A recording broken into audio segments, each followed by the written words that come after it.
வணக்கம். நீங்கள் இணைந்து கொள்வது நியூஸ் ஃபர்ஸ்டின் இரவு 8 மணி பிரதான செய்தியுடன்.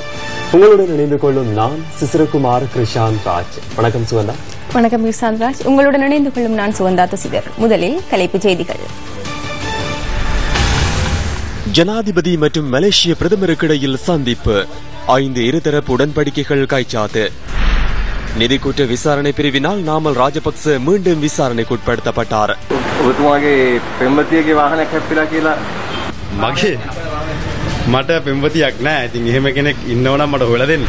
ஒன்றிணைந்த அரசாங்கத்தின் எதிர்காலம் தொடர்பில் லக்ஷ்மண் சினவிரத்னவின் நிலைப்பாடு.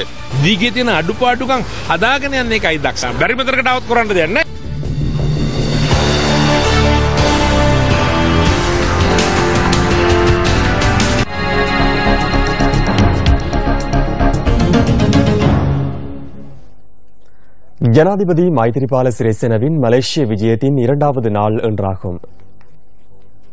மலேசியாவிற்கு 3 நாள் உத்தியோகபூர்வ விஜயம் மேற்கொண்டுள்ள ஜனாதிபதி மைத்ரிபால சிறிசேன மற்றும் மலேசிய பிரதமர் நஜிப்துன் அப்துல் ரசாக் ஆகியோருக்கு இடையிலான உத்தியோகபூர்வ சந்திப்பு இன்று இடம்பெற்றது. ராணுவ மரியாதையுடன் இலங்கை ஜனாதிபதியை வரவேற்கும் நிகழ்வு பிரதமர் அலுவலகத்தில் இன்று நடைபெற்றது. இருதரப்பு பேச்சுவார்த்தையின் போது இலங்கையுடன் பல புதிய முதலீடுகள் மேற்கொள்வதற்கு தயாராக உள்ளதாக மலேசிய பிரதமர் தெரிவித்துள்ளார். அதனைத் தொடர்ந்து இரு நாடுகளுக்கும் இடையில் 5 உடன்படிக்கைகள் கைச்சாத்திடப்பட்டன. இலங்கையில் நல்லிணக்கத்தை ஏற்படுத்துதல் மற்றும் பொருளாதாரத்தை மேம்படுத்துவதே தமது எதிர்பார்ப்பு என இதன்போது ஜனாதிபதி கூறியுள்ளார். இரு நாடுகளுக்கு இடையிலான தூதரக உறவுகள் ஆரம்பிக்கப்பட்டு 60 வருடங்கள் பூர்த்தியானதை முன்னிட்டு கோலாலம்பூர் நகரில் விசேட விருந்து விசாரம் மற்றும் கலாசார விழா ஒன்றும் நேற்று மாலை ஏற்பாடு செய்யப்பட்டிருந்தது.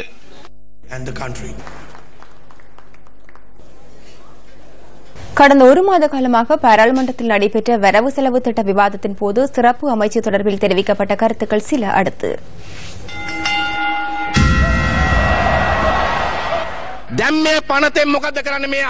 தற்போது இந்த சட்டத்தினூடாக இதனை செய்யப் போகின்றார்கள். புதிய அமைச்சருக்கு கீழுள்ள நிறுவனங்களில் உள்ள அதிகாரிகளுக்கு எதிராக குறித்த அமைச்சரினால் உயர்நீதிமன்றத்திற்கு செல்ல முடியாது. சிவில் வழக்கு விசாரணை முன்னெடுக்கப்பட்டாலும் குறித்த அதிகாரி குற்றவாளி என நிரூபிக்கப்பட்டால் அரசாங்கமே இழப்பீட்டை வழங்க வேண்டும். குறித்த அதிகாரி தனிப்பட்ட ரீதியில் வழங்க வேண்டியதில்லை. இது ஏகாதிபத்திய சட்டம் ஒன்றாகும். ஓகாந்தர மாளிகையில் உயிரிழந்த 20 வயது இளைஞன் தொடர்பில் தெளிவூட்ட முடியுமா?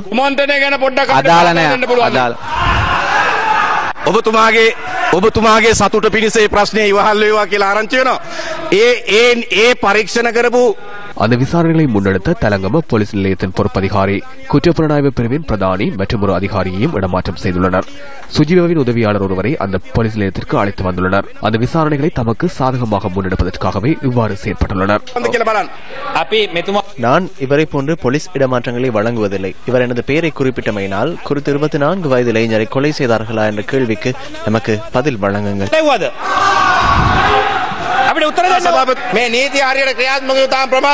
சட்டம் முறையாக நடைமுறைப்படுத்துவதில் இன்னும் தாமதம் காணப்படுகிறது. அதனால் சட்டத்தை விரைவாக நடைமுறைப்படுத்தி கடந்த காலத்தில் கொள்ளையில் ஈடுபட்டவர்களுக்கு எதிராக செயற்பட வேண்டும்.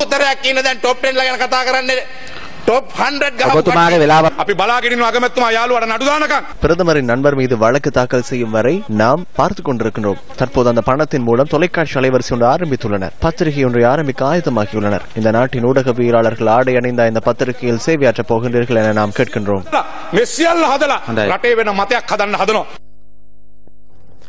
எதிர்வரும் 28 மற்றும் 29ஆம் திகதிகளில் போலீஸ் நிதிக்குற்ற விசாரணை பிரிவில் ஆஜராகி வாக்குமூலம் வழங்குமாறு பாராளுமன்ற உறுப்பினர் விமல் வீரவங்சவுக்கு நீதிமன்றம் இன்று உத்தரவிட்டது. விசாரணைகளுக்கு பாராளுமன்ற உறுப்பினர் ஒத்துழைப்பு வழங்குவதில்லை என போலீஸ் நிதிக்குற்ற விசாரணை பிரிவிற்கு அறிவித்தமையினால் கோட்டை நீதவான் லங்கா ஜெயரத்ன இந்த உத்தரவை பிறப்பித்தார். ஜனாதிபதி செயலகத்துக்கு சொந்தமான வாகனத்தை முறையற்ற விதத்தில் பயன்படுத்திய சம்பவம் தொடர்பான வழக்கு விசாரணை இன்று நடைபெற்ற சந்தர்ப்பத்திலேயே இவ்வாறு அறிவிக்கப்பட்டது. இதேவேளை பாராளுமன்ற உறுப்பினர் நாமல் ராஜபக்ச போலீஸ் நிதிக்குற்ற விசாரணை பிரிவிற்கு இன்று அழைக்கப்பட்டிருந்தார். நாமல் ராஜபக்சவிற்கு சொந்தமான ஹெலோகாப் மற்றும் கவசர் ஆகிய நிறுவனங்களுக்கு சொத்துக்களை சேகரித்த முறை தொடர்பில் மேற்கொள்ளப்பட்டு வரும் விசாரணை தொடர்பான வாக்குமூலத்தை பெற்றுக் கொள்வதற்காக நிதிக்குற்ற விசாரணை பிரிவிற்கு அவர் அழைக்கப்பட்டிருந்தார்.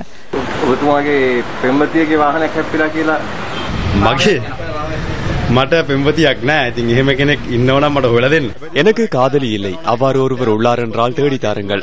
ஊடக சந்திப்பொன்றில் போலீஸ் மா அதிபருடன் ரவி கருணாநாயக்க கலந்துரையாடிய முறை தொடர்பில் நான் அவதானித்தேன். தற்போது போலீஸ் மா அதிபர் எந்த அளவு சுயாதீனமாக செயற்படுகின்றார். பாராளுமன்ற உறுப்பினர்களின் பிள்ளைகளுக்கு சேறு பூசுங்கள் என்று அமைச்சர்களுக்கு ஆலோசனை வழங்குகின்றார்.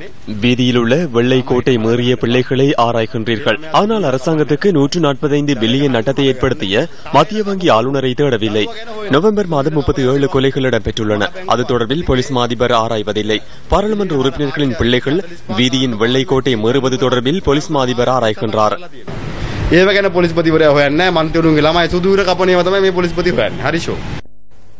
கொழும்பில் நடைபெற்ற நிகழ்வொன்றின் போது ராஜாங்க அமைச்சர் லக்ஷ்மண் செனவிரத்னவிடம் தற்போதைய அரசியல் நிலை தொடர்பில் ஊடகவியலாளர்கள் கேள்வி எழுப்பினர்.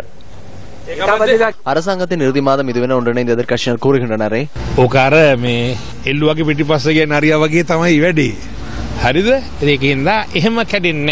இது கடினமான தருணம் என்பது உண்மை. எனினும் சிரமம் என்பதற்காக திருமணம் முடித்த உடனேயே நாம் விவாகரத்து செய்ய முடியாது அல்லவா? மாமியார் சண்டையிட்டாலும் அதனை சரிப்படுத்தி வாழ்க்கையை கொண்டு செல்ல வேண்டும். வேதனையினாலேயே அவர்கள் இவ்வாறு கூறுகின்றனர். சிறப்பு அமைச்சு எப்போது உருவாக்கப்படும்? சிறப்பு அமைச்சு என்றால் என்ன? இதுவரையில் அந்த சட்டம் கொண்டு வரப்படவில்லை. சிறப்பு அமைச்சு என்ற விடயம் தற்போது நாட்டிற்குள் குழப்பத்தை ஏற்படுத்தியுள்ளது. அச்சம் கொள்ள வேண்டாம். அது பொருத்தமற்ற விடயம் எனின் ஒருபோதும் பாராளுமன்றத்தில் அதனை நிறைவேற்றப் போவதில்லை. உறுப்பினர்களின் சலுகைகள் அதிகரிக்கப்படுவதாக மக்கள் கூறுகின்றனரே. உங்களை போன்ற உறுப்பினர்களுக்கும் பிரச்சனைகள் உள்ளன. அனைவருக்கும் அவர்களின் மட்டத்திற்கேற்ப பிரச்சனைகள் காணப்படுகின்றன. அதனால் அவற்றை முகாமைத்துவப்படுத்த வேண்டும். சர்வதேச தேயிலை தினத்தை முன்னிட்டு விழிப்புணர்வு நிகழ்வொன்று புறக்கோட்டையில் ஏற்பாடு செய்யப்பட்டிருந்தது.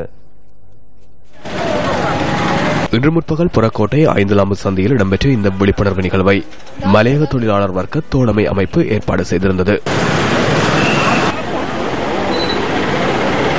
நாமருந்தும் தேநீர் பெருந்தோட்ட தொழிலாளர்களின் இரத்தம் என்ற துணியில் இந்த விழிப்புணர்வு நிகழ்வு நடைபெற்றது.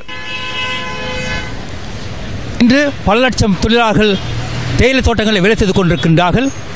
அவர்களுடைய உழைப்பு இன்று இரத்தமாக தேநீராக குடித்துக் கொண்டிருக்கிற நிலையிலே அவர்களை பற்றிய உணர்வு இல்லாத ஒரு நிலையிலே எங்களுடைய நாடு இருக்கின்றது. பிரதம மந்திரி, ஜனாதிபதி, இந்த அமைச்சர்கள் இவர்கள் எல்லாம் தேசிய தினங்களை கொண்டாடுகின்றார்கள். தேயிலை தினத்தில் அக்கறை இல்லாத இருக்கின்றதற்கு காரணம் என்ன?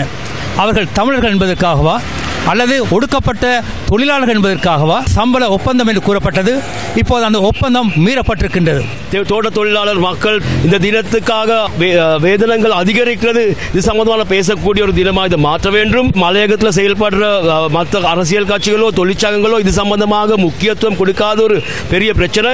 இப்ப சர்வதேச தினங்கள் கொண்டாடுறோம். தேயிலை தினத்தை தொழிலாளர்கள் உரிமைக்காக கொண்டாடுற ஒரு தினமாக மாற்ற வேண்டும் என்கிற நோக்கத்தோடு தான் இந்த செயல்பாடு நடக்குது. இந்திய அரசாங்கத்தின் நிதி உதவியில் யாழ் நகரில் கலாச்சார மண்டபம் நிர்மாணிக்கப்பட்டு வருகிறது. 2014 ஆண்டு ஜூன் மாதம் 9ஆம் திகதி இலங்கை இந்திய அரசாங்கங்களுக்கு இடையில் மேற்கொள்ளப்பட்ட ஒப்பந்தத்தின் அடிப்படையில் கலாசார மண்டபம் அமைப்பதற்கு தீர்மானிக்கப்பட்டது. இதன் அடிப்படையில் சுமார் 1.2 பில்லியன் ரூபாய் செலவில் இந்த கட்டடம் நிர்மாணிக்கப்பட்டு வருகின்றது. 1 ஏக்கர் நிலப்பரப்பில் கட்டட நிர்மாண நடவடிக்கைகள் முன்னெடுக்கப்பட்டு வருகின்றன. இந்த கலாசார மண்டபம் தொடர்பில் மக்கள் இவ்வாறு கருத்து வெளியிட்டனர்.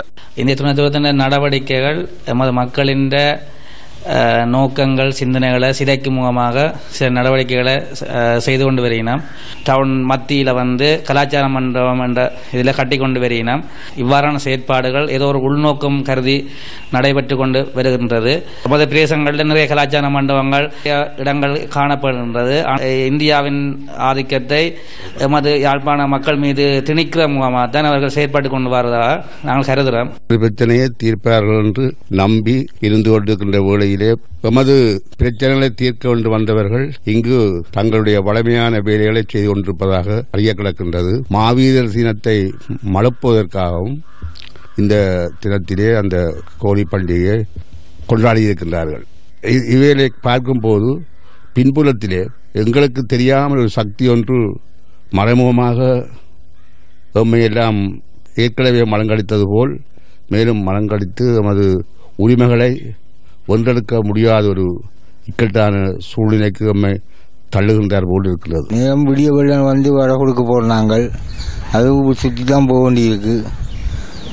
வடையை எடுத்து கொண்டு சுற்றி கொண்டு போனால் நெஞ்சு சண்டை பிடிக்கிறாங்க கடைக்காரர். அதை அடைச்சதால எங்களுக்கு சுற்றி போகிறது நேரம் போகுது. நடந்து அலைஞ்சி நாங்கள் இந்த ஆஸ்பத்திரிக்கு போய் சேர்த்தோம். நாங்கள் அபிவிருத்தி வேணும் தான், ஆனால் அதுக்காக வேண்டி இது சுற்றாடலுக்கு பாதிப்பு. லைப்ரரியின் தொன்மையால் அது தூரம் இருந்து பார்க்க லைப்ரரியின் அந்த பழமை கலாச்சாரம் எல்லாம் தெரியுது. இது புதுக்காக கட்டப்படுறதுல அது இந்த தொன்மையும் போயிடும்.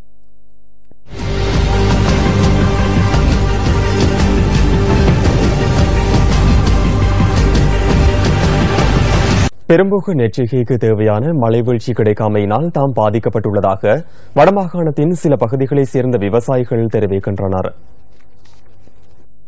பருவமழை கிடைக்காமையினால் முல்லைத்தீவு மாவட்டத்தில் செய்கை பண்ணப்பட்ட பல ஆயிரம் ஏக்கர் நெற்செய்கை அழிவடையும் நிலையில் உள்ளதாக விவசாயிகள் தெரிவிக்கின்றனர். பருவமழையை நம்பி மேற்கொள்ளப்படும் பெரும்போக செய்கைக்கு போதுமான நீர் கிடைக்கவில்லை என விவசாயிகள் சுட்டிக்காட்டுகின்றனர்.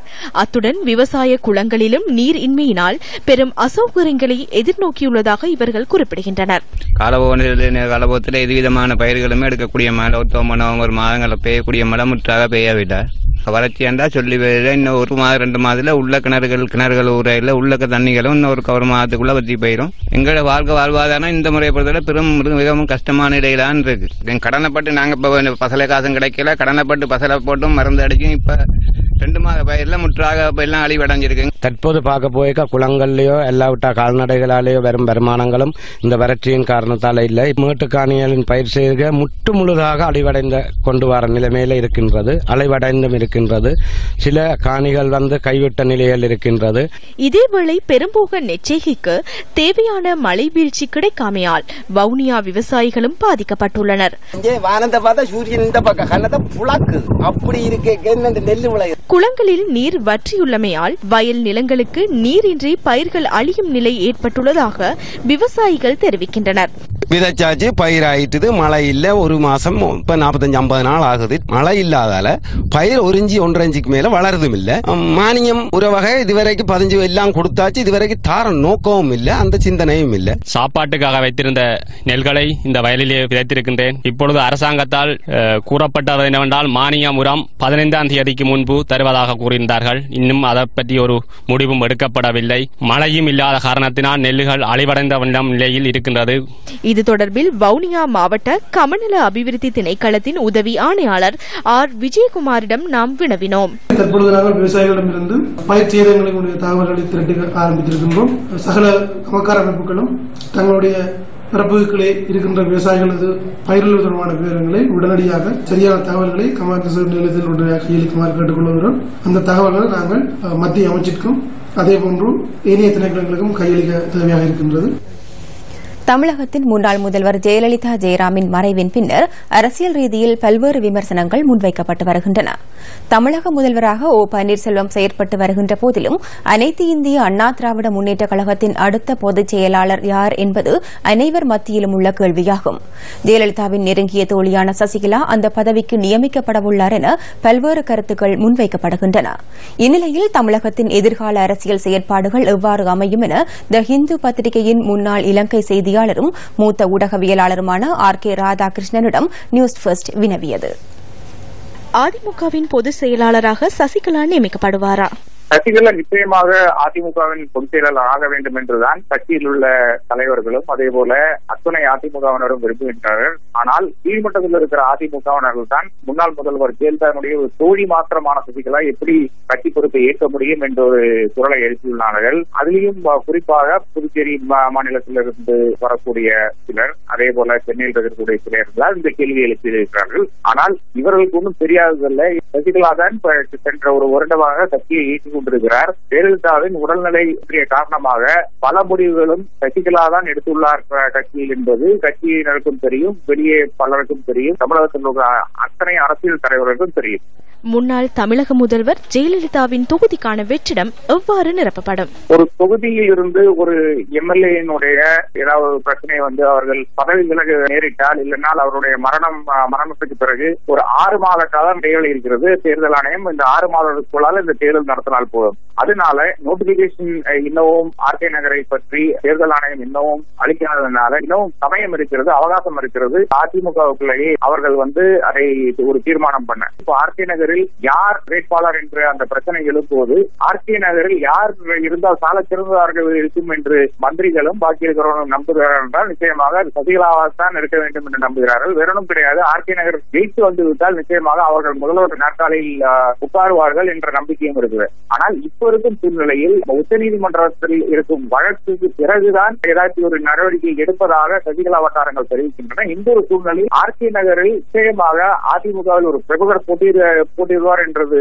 நிச்சயமாகிவிட்டது. ஆனால் அது சசிகலாவாக இருக்குமா என்ற அந்த கேள்விக்கு இன்னும் பதில் வரவில்லை. அதிமுக பொதுச் செயலாளராக சசிகலா நியமிக்கப்படும் பட்சத்தில் அவர் முதலமைச்சராக நியமிக்கப்படுவதற்கான வாய்ப்புள்ளதா? அதிமுக ஒரு கட்டுப்பாடு உள்ள ஒரே தலைவரை நம்பியிருக்கிற ஒரு கட்சியாக 1972 முதலாவதாக எம்பி ராமச்சந்திரனை நம்பியிருந்தார்கள். அதற்கு பின்னாலே வந்த ஜெயலலிதாவை நம்பித்தான் இந்த கட்சி ஒரு 25 வருட காலம் இருந்திருக்கு. இந்த ஒரு சூழ்நிலையில் அதிமுகவுக்கு இந்த டுவல் லீடர்ஷிப் என்றது ஒரு ஹேண்டில் செய்ய முடியாத ஒரு சூழ்நிலை இருக்கிறது. நிச்சயமாக அதிமுகவை பொறுத்தவரை ஒரு யார் பொதுச் செயலாளராக இருக்கிறாரோ அவரே தான் முதலமைச்சராகவும் இருக்க வேண்டும் என்ற ஒரு சூழ்நிலை இருக்கிறது. இன்று முதல் எதிர்வரும் 4ஆம் தேதி வரை நீதிமன்றத்தின் விடுமுறை காலப்பகுதியிலும் பாராளுமன்ற உறுப்பினர் நடராஜா ரவிராஜின் கொலை வழக்கின் சாட்சி விசாரணையை தொடர்ந்து முன்னெடுத்துச் செல்வதற்கு கொழும்பு மேல் நீதிமன்றம் இன்று தீர்மானித்தது. விசேட ஜூரிகள் முன்னிலையில் குறித்த வழக்கு விசாரணை இன்று முன்னெடுக்கப்பட்ட சந்தர்ப்பத்தில் இந்த தீர்மானம் எடுக்கப்பட்டது. விசேட வழக்கு விசாரணையாக கருதி சாட்சி விசாரணையை தொடர்ந்து முன்னெடுத்து செல்வது சட்ட ரீதியானது என கொழும்பு மேல் நீதிமன்ற நீதிபதி இன்று தீர்மானித்துள்ளார். இந்த கொலை நடைபெற்ற சம்பவத்தில் ஒளிப்பதிவு செய்யப்பட்ட வீடியோ காட்சிகள் விசேட ஜூரிகள் சபை முன்னிலையில் பகிரங்க நீதிமன்றத்தில் பொருத்தப்பட்டிருந்த திரையினூடாக பார்வையிடுவதற்கு இன்று சந்தர்ப்பம் வழங்கப்பட்டது. யாழ் கொக்குவில் பகுதியில் பல்கலைக்கழக மாணவர்கள் 2 உயிரிழந்தமை தொடர்பில் குற்றப்புலனாய்வு பிரிவினர் மேலதிக அறிக்கையொன்றை இன்று நீதிமன்றத்தில் சமர்ப்பித்துள்ளனர். சம்பவம் தொடர்பான வழக்கு விசாரணை யாழ் நீதவான் நீதிமன்றத்தில் பதில் நீதவான் வி.டி. சிவலிங்கம் முன்னிலையில் இன்று நடைபெற்றது. சம்பவம் தொடர்பில் விளக்கமறியலில் வைக்கப்பட்டுள்ள 5 போலீஸ் உத்தியோகத்தர்களும் இதன்போது நீதிமன்றில் முன்னிலைப்படுத்தப்பட்டனர். குற்றப்புலனாய்வு பிரிவினர் மேலதிக அறிக்கையை தாக்கல் செய்ததை அடுத்து வழக்கு விசாரணையை எதிர்வரும் 30ஆம் தேதி வரை நீதவான் ஒத்திவைத்துள்ளார். மேலும் அதுவரை சந்தேக நபர்களின் விளக்கமறியலையும் நீடித்து நீதவான் வி.டி. சிவலிங்கம் உத்தரவு பிறப்பித்துள்ளார். யாழ் பல்கலைக்கழக மாணவர்கள் 2 கொக்குவில் குளப்பெட்டி சந்தியில் கடந்த அக்டோபர் மாதம் 20ஆம் தேதி உயிரிழந்தனர். ஆரம்பத்தில் இந்த சம்பவத்தை விபத்து என போலீசார் குறிப்பிட்ட போதிலும் மாணவர்களின் சடலங்கள் தொடர்பில் மேற்கொள்ளப்பட்ட பிரேத பரிசோதனையின் போது ஒருவருடைய சடலத்தில் துப்பாக்கி சூட்டு காயம் காணப்பட்டது. இதனை அடுத்து மாணவர்கள் உயிரிழந்த பகுதியில் கடமையில் ஈடுபட்டிருந்த 5 போலீஸ் உத்தியோகத்தர்கள் சந்தேகத்தின் பேரில் கைது செய்யப்பட்டு விளக்கமறியலில் வைக்கப்பட்டுள்ளமை குறிப்பிடத்தக்கது.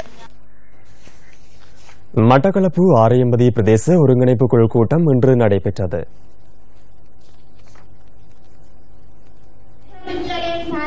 ஆரையம்பதி பிரதேச ஒருங்கிணைப்பு குழு கூட்டம் இணைத்தலைவரான ஞா ஸ்ரீநேசன் தலைமையில் நடைபெற்றது. ஆரையம்பதி பிரதேச ஒருங்கிணைப்பு குழுவின் இணைத்தலைவர்களான ராஜாங்க அமைச்சர் எம்.எல்.ஏ. ஹிஸ்புல்லா மற்றும் பாராளுமன்ற உறுப்பினர் சீனிதம்பி யோகேஸ்வரன் ஆகியோர் இன்று சமூகம் அளித்திருக்கவில்லை என எமது செய்தியாளர் குறிப்பிட்டார்.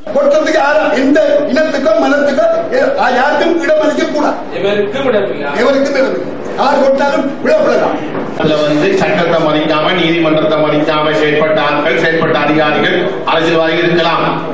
ஆக இந்த ஆட்சியில அதை நாங்கள் கடமுறை கொண்டு வரக்கூடாது.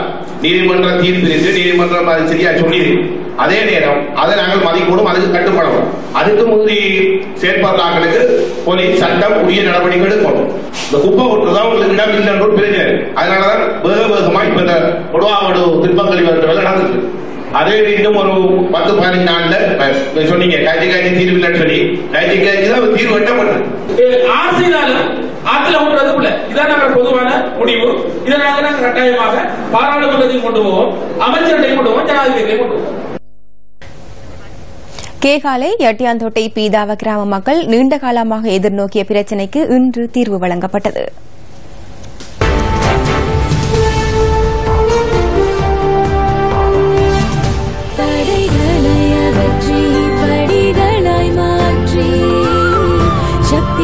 கே கெகாலை யட்டியாந்தோட்டை பிரதேச செயலாளர் பிரிவிற்குட்பட்ட பீத்தாவ கிராம மக்கள் பல வருடங்களாக நீர் திட்டம் ஒன்றின்றி பாதிக்கப்பட்டிருந்தனர்.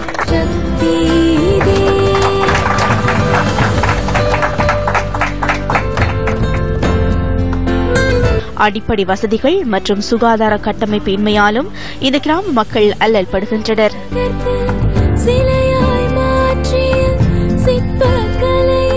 சிறு நீர்மின் உற்பத்தியாளர்கள் சங்கத்துடன் இணைந்து இந்த கிராம மக்களுக்கான நீண்டகால நீர் பிரச்சினையை தீர்ப்பதற்கு நாம் நேரடியாக முன்வந்தோம்.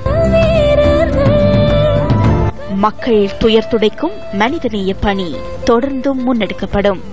காட்டுக்கு போனோம், நாங்க காட்டுல தான் போய் இருந்தோம் இவ்வளவு காலம். ஆனா இப்ப எங்களுக்கு டொய்லெட் செஞ்சு கொடுத்ததுனால எங்களுக்கு நல்ல சந்தோஷம். லெட் இல்லாம இவ்வளவு கஷ்டப்பட்டோம். நீங்க இவ்வளவு தூரத்துக்கு சக்தி டிவில எங்களுக்கு நம்ம செய்யறாங்க.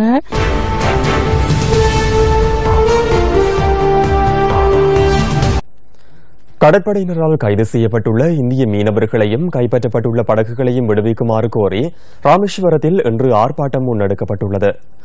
மறுமலர்ச்சி திராவிட முன்னேற்றக் கழக பொதுச் செயலாளர் வைகோ தலைமையில் இந்த ஆர்ப்பாட்டம் முன்னெடுக்கப்பட்டதாக எமது இந்திய செய்தியாளர் குறிப்பிட்டார். மீனவர்கள் எல்லை மீறி இலங்கை கடற்பரப்பிற்குள் பிரவேசிக்கும் பட்சத்தில் பெருந்தொகை அபராதம் விதிக்கும் வகையில் இலங்கையில் கொண்டுவரப்பட உள்ள சட்டத்திற்கும் இன்று எதிர்ப்பு தெரிவிக்கப்பட்டுள்ளது. இவ்வாறானதொரு சட்டம் அமல்படுத்தப்படுமாயின் தமது மீனவர்கள் பெரும் அசௌகரியங்களை எதிர்நோக்க நேரிடும் என மறுமலர்ச்சி திராவிட முன்னேற்றக் கழக பொதுச் செயலாளர் வைகோ குறிப்பிட்டுள்ளார். இதனால் குறித்த சட்டத்தை உடனடியாக மத்திய அரசு தடுத்து நிறுத்த வேண்டும் எனவும் அவர் கோரிக்கை விடுத்துள்ளார். இதன்போது ஏற்கனவே இலங்கை நீதிமன்றத்தினால் விடுவிக்கப்பட்டு கடலில் மூழ்கிய 18 படகுகளுக்கு மத்திய மாநில அரசுகள் இழப்பீடு வழங்க வேண்டும் என இன்று நடத்தப்பட்ட ஆர்ப்பாட்டத்தில் வலியுறுத்தப்பட்டுள்ளது. நம்ம இந்திய ரூபாய் மதிப்பில் 7 லட்சத்திலிருந்து 7 கோடி வரை அபராதம் விதிக்கின்ற ஒரு அக்கிரமமான சட்டத்தை கொண்டு வரப்போகிறது. இது வெந்த புண்ணிலே வேல் பாய்ச்சுகிற வேலை. நான் பிரதமர் நரேந்திர மோடி அவர்களிடம் இந்த சட்டம் வருவதை தடுத்து நிறுத்துங்கள். எங்கள் மீனவ மக்கள் மனதில் நாம் இந்தியாவின் பிரஜைகள் தானா என்கின்ற எண்ணம் ஏற்படுகிறது. நல்லதல்ல நாட்டில் என்று நான் வற்புறுத்தி இருக்கிறேன். இந்திய அரசுக்கு மீண்டும் வற்புறுத்தி சொல்லுகிறோம். இந்த படகுகள் அங்கே மூழ்கி போன படகுகளுக்கு நஷ்டஈடு வாங்கி தரணும். இந்திய அரசும் தமிழக அரசும் அது முடியாவிட்டால் அந்த மீனவர்களுக்கு அதுக்குரிய நஷ்டஈடை கொடுக்க வேண்டும். ஜெயலலிதா அவர்கள் முன்படி 67 படகுகள் மீண்டு வந்தபோது ஒரு படகுக்கு 1.5 லட்சம் கொடுத்து ரிப்பேருக்கு ஏற்பாடு பண்ணி கொடுத்தாங்க. திராவிட முன்னேற்ற கழகத்தின் தலைவர் கருணாநிதிக்கு மூச்சு திணறலை சீர் செய்யும் சிகிச்சை வழங்கப்பட்டு வருவதாக அந்நாட்டு வைத்தியசாலை வட்டாரங்கள் தெரிவிக்கின்றன. திராவிட முன்னேற்ற கழகத்தின் தலைவரும் தமிழக முன்னாள் முதலமைச்சருமான கருணாநிதிக்கு மூச்சு திணறலை சீர் செய்ய டிராகியஸ்டமி சிகிச்சை அளிக்கப்படுவதாக கருணாநிதி அனுமதிக்கப்பட்டுள்ள தனியார் மருத்துவமனை தெரிவித்துள்ளது. தொண்டை மற்றும் நுரையீரல் தொற்றால் ஏற்பட்ட மூச்சு திணறல் காரணமாக திராவிட முன்னேற்ற கழகத்தின் தலைவரும் தமிழக முன்னாள் முதல்வருமான கருணாநிதி 15ஆம் தேதி இரவு மருத்துவமனையில் அனுமதிக்கப்பட்டார். கருணாநிதியின் உடல்நிலை தற்போது சீராக உள்ளதாகவும் அவருக்கு பிரத்யேக மருத்துவ குழு சிகிச்சை அளித்து வருவதாகவும் குறித்த தனியார் மருத்துவமனை செய்தி வெளியிட்டுள்ளது. தொடர்வது விளையாட்டு செய்தி. தமிழ் மெண்டிஸின் துல்லியமான பந்துவீச்சின் மூலம் 19 வயதுக்குட்பட்ட ஆசிய கிண்ண கிரிக்கெட் போட்டிகளில் இலங்கை அணி தனது 2வது வெற்றியை பதிவு செய்தது. மலேசிய அணிக்கு எதிரான போட்டியில் இலங்கை அணி இந்த வெற்றியை பதிவு செய்தது.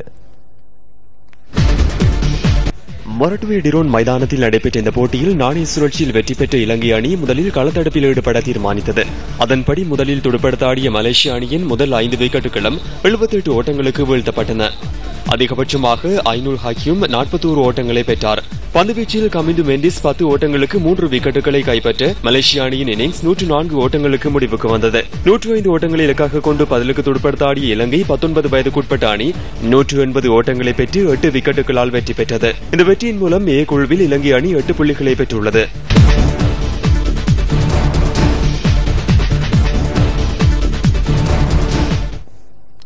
மற்றொரு உள்நாட்டுச் செய்தி. ஸ்ரீலங்கா முஸ்லிம் காங்கிரசின் செயலாளர் பதவி விவகாரம் தொடர்பில் இணக்கப்பாடு இன்று எட்டப்பட்டுள்ளதாக தேர்தல்கள் ஆணைக்குழுவின் தலைவர் மஹிந்த தேசப்பிரிய தெரிவித்துள்ளார்.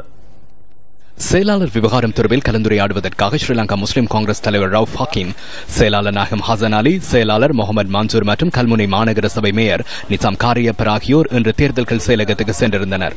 தேர்தல் அலுவல்கள் தொடர்பிலான நீதி சட்டங்களின் போது ஸ்ரீலங்கா முஸ்லிம் காங்கிரசின் செயலாளரான முகமது மன்சூருடன் தொடர்புகளை பேணுவதற்கு இணக்கம் எட்டப்பட்டுள்ளதாக தேர்தல்கள் ஆணையாளர் மஹிந்த தேசப்பிரிய தெரிவித்துள்ளார். இதேவேளை தேர்தல் விடயங்கள் தொடர்பில் தேர்தல்கள் ஆணைக்குழு தன்னை தொடர்பு கொள்ள முடியும் என்று இணக்கப்பாடு எட்டப்பட்டுள்ளதாக ஸ்ரீலங்கா முஸ்லிம் காங்கிரசின் செயலாளர் முகமது மன்சூர் நியூஸ் ஃபர்ஸ்டுக்கு தெரிவித்தார். இந்த விடயம் தொடர்பில் ஸ்ரீலங்கா முஸ்லிம் காங்கிரசின் செயலாளர் நாயகம் ஹசன் அலியிடம் நாம் தொடர்பு கொண்டு வினவிய போது செயலாளர் விவகாரம் தொடர்பில் கட்சியின் தலைவரே ஊடகங்களுக்கு கருத்து தெரிவிப்பது பொருத்தமாக அமையும் என குறிப்பிட்டார். இந்நிலையில் கண்டியில் இன்று இடம்பெற்ற நிகழ்வு ஒன்றில் கலந்து கொண்டிருந்த ஸ்ரீலங்கா முஸ்லிம் காங்கிரசின் தலைவர் ரவுப் ஹக்கீமிடம் நியூஸ் ஃபர்ஸ்ட் இது தொடர்பாக வினவியது. முஸ்லிம் காங்கிரசுடைய செயலாளர் சம்பந்தமாக இன்று தேர்தல் ஆணை குழு முன்னிலையில் கட்சி சார்பிலே நாங்கள் எங்களுடைய விளக்கங்களை மிக தெளிவாக ஆணைக்குழுவினர் முன்னிலையில் சமர்ப்பித்திருக்கிறோம். எங்களுடைய விளக்கத்தை ஆணைக்குழு ஏற்றுக்கொண்டு திருப்தி அடைந்திருக்கிறது என்று நாங்கள் எதிர்பார்க்கிறோம். அதன் அடிப்படையிலே தொடர்ந்தும் கட்சியுடைய உத்தியோகபூர்வ செயலாளராக தேர்தல் ஆணைக்குழுவோடு தொடர்பாடுகின்ற உரிமை, கட்சியுடைய நியமன பத்திரங்களில் கைச்சாத்திடுகின்ற உரிமை உட்பட கடந்த பேராளர் மாநாட்டின் பொழுது கட்சியின் செயலாளராக அறிவிக்கப்பட்ட மன்சூரே காதர் செயல்படுவார் என்பதில் எந்த சிக்கலும் கிடையாது. எங்களுடைய செயலாளர் நாயகமாக ஹசன் அலி அவர்களும் இந்த விளக்கம் அளிப்பின் பொழுது சமூகம் அளித்திருந்தார். அவரும் தன்னுடைய ஆட்சேபனைகளை வாபஸ் பெற்றிருக்கிற சூழ்நிலையில் எந்த சிக்கலும் இல்லாமல் ஸ்ரீலங்கா முஸ்லிம் காங்கிரஸ் உடைய செயலாளர் பதவி குறித்த சர்ச்சை முடிவுக்கு வந்திருக்கிறது.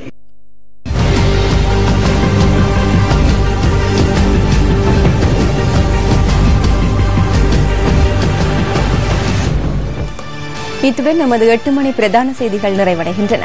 மீண்டும் சந்திக்கலாம். நியூஸ் 10:45 பிரதான செய்தி அறிக்கை. வணக்கம்.